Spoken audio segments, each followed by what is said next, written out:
Hi, how are you? برضه أعلام الشواذ. Hi, how are you? هذول شواذ برضه. How are you? You have food. This is cut. Cut. This is cut. That cut. You cook cut. You cook cut. You cook cut. دولار بس وأنت قاعد على الفيو الجميل هذا، يعني شوفوا معايا الفيو وخلوني آكل الحين وأتكلم مع البنت اللي بتصورني شوية، لأنه أنا جاي هذا شكل الفندق.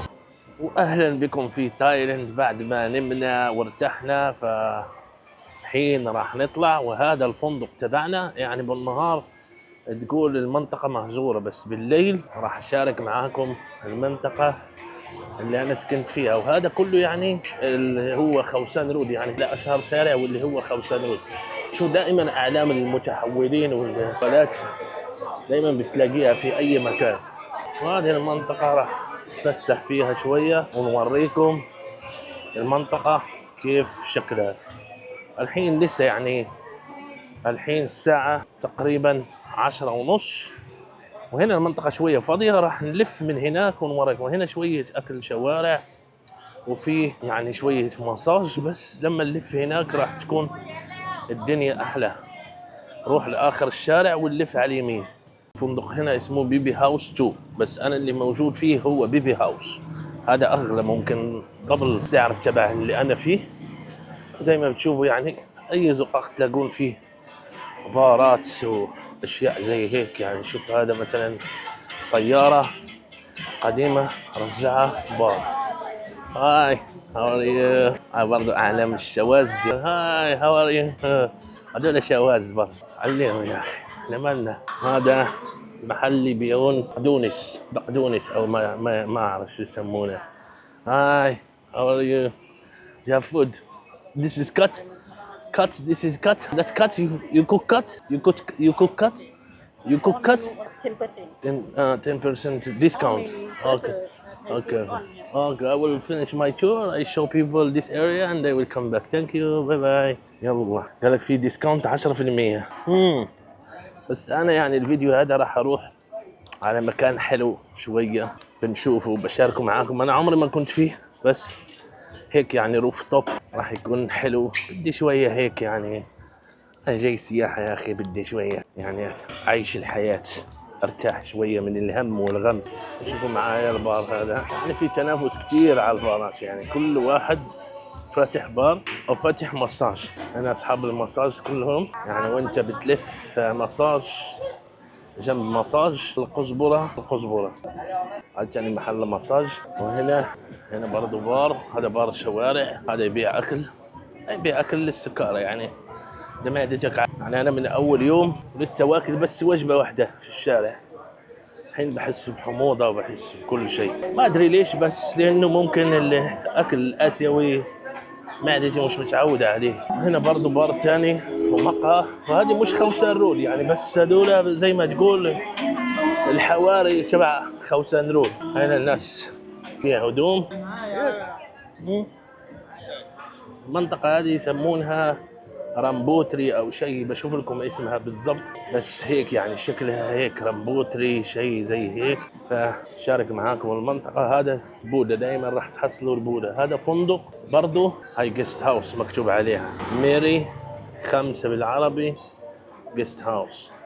دائما تلاقون البودا اللي هو زي الإله عندهم هنا، دائما حتحصلوا، حتى في زقاق فيه ظلمة راح تحصلون بودا.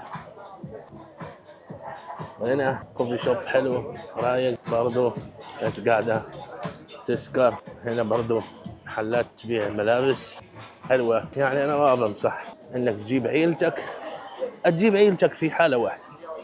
إذا كنت عيلة مثلا لا دينية ولا عندكم هذاك الاحترام ولا في يعني تشوفها مع البوي فريند بتاعها عادي.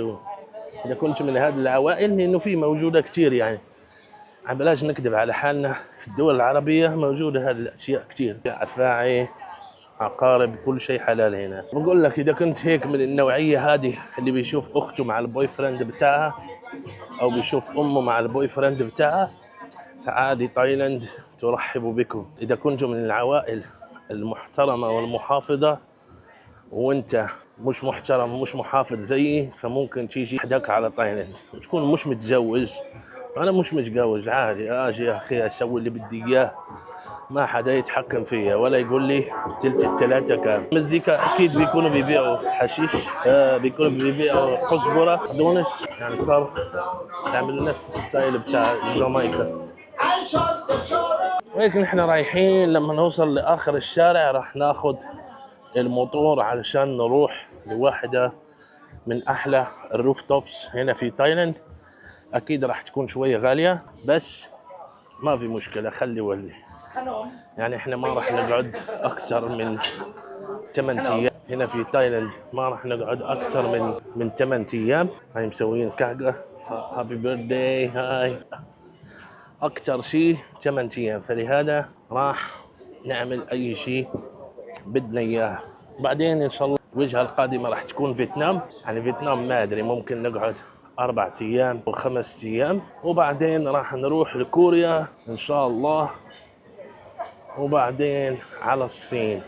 اشترك في القناة معانا عشان تتفسح معانا في آسيا.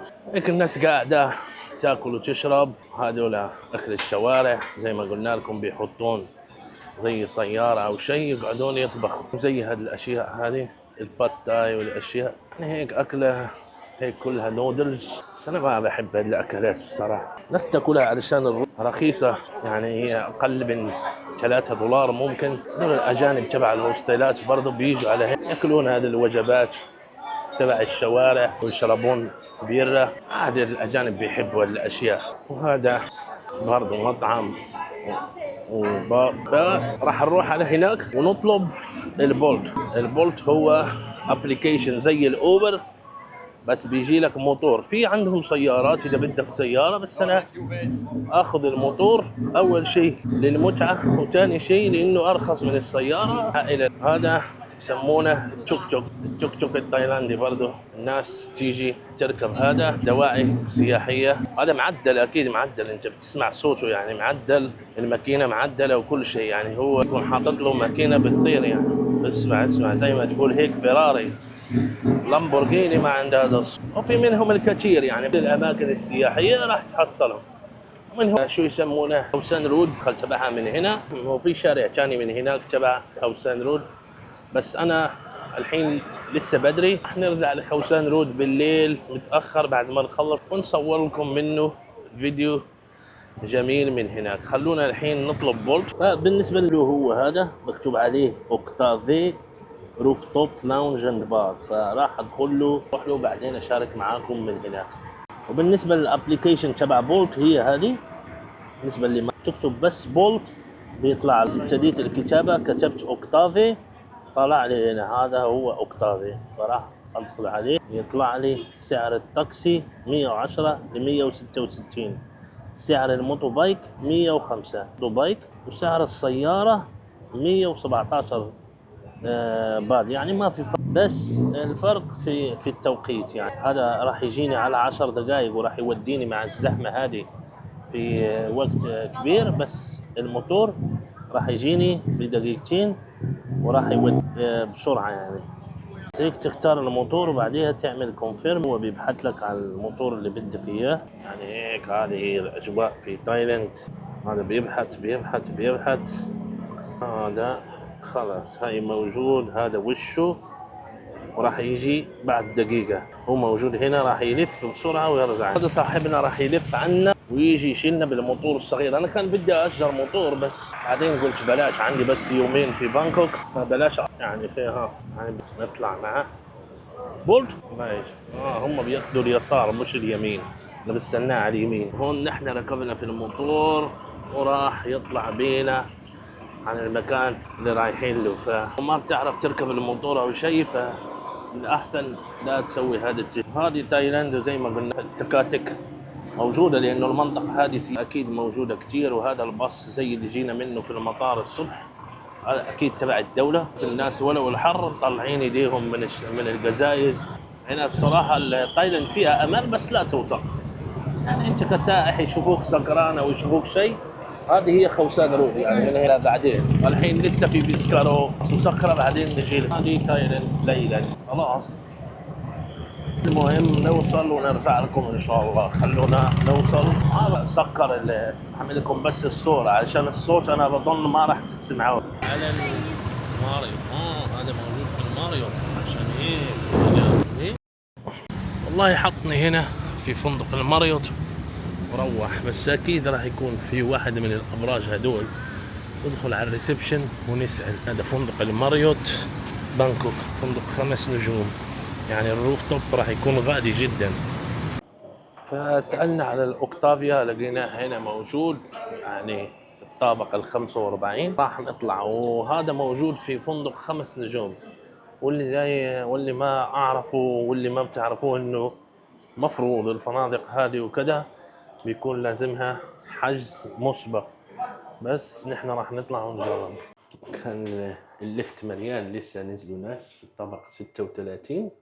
الحين نحن طالعين على الروف توب واللي هو الطابق 45. زي ما بتشوفوا انا الوحيد انا الوحيد اللي رايح على الروف توب، ما في حدا رايح على الروف توب. يعني مشرفكم بصراحة. هذا جزء من الروف توب، بس قالوا لي إذا بدك البار راح تطلع فوق، والبار مش ضروري. يعني مثلا مشروبات كحولية، فهيك يعني الفيو بيكون حلو من هنا. احنا لسه راح نطلع طابق، يعني انت بتشوف حرفيا بانكوك كلها. راح نطلع فوق ونستكشف شو اللي موجود في البار ونشوف راح نقعد هنا او نطلع على البار. هذا اسم المحل روف توب. We have like this one or this one? I can sit anywhere. Yeah, this one is better. Like a bit far from the bar. Right. What make you travel here? Just boring.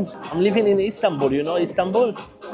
I've heard of it, never been there. I always wanted to go You there. have to visit it. It's a beautiful city. Yes, I'm living there. فزي ما قلنا لكم هذا الروف توب، وشكله هناك في روف توب ثاني، بس هذاك زي ما تقول هيك في بارتي. وهذا الروف توب وهذا الفيو، يعني قاعدين في السماء في الطابق 48. فأنا حصلت وحدة وأنا طالع في الليفت، فجاية لوحدها برضو، فقعدت أنا وياها. يعني اللي علي أنا سويته ووريتكم كل شيء. بالنسبة للأسعار هنا أقل مشروب $15، والأكل تقريبا 20-30 دولار. يعني ما راح يكون رخيص. هذا المريض 5 نجوم يا شباب، ما عنده فلوس يقعد في بيته. وانا طالع ادور على الحمام فلقيت روف توب هنا كمان، يعني زي البار. فبتشوفوا المنظر هنا، خلاص احنا فوق السحاب يعني. وهيك المنظر تبع الروف توب. انا قاعد مع البنت تحت اهدى شويه، حتى هنا الفيو حلوه بس عادي. اوكي خلاص اخذنا الحين برجر، والله كان سعره $25 يعني. واخذنا سلطه برضه سعرها تقريبا 450 باض، هذا مش دولار يعني، هذا $25 وهذه تقريبا $15 بس. وانت قاعد على الفيو الجميل هذا، يعني شوفوا معايا الفيو. وخلوني اكل الحين واتكلم مع البنت اللي بتصورني شويه، لانه انا جاي فاضي لكم انا كل شويه اسوي لكم فيديوهات. ثانك يو. اوكي again the button. ثانك يو.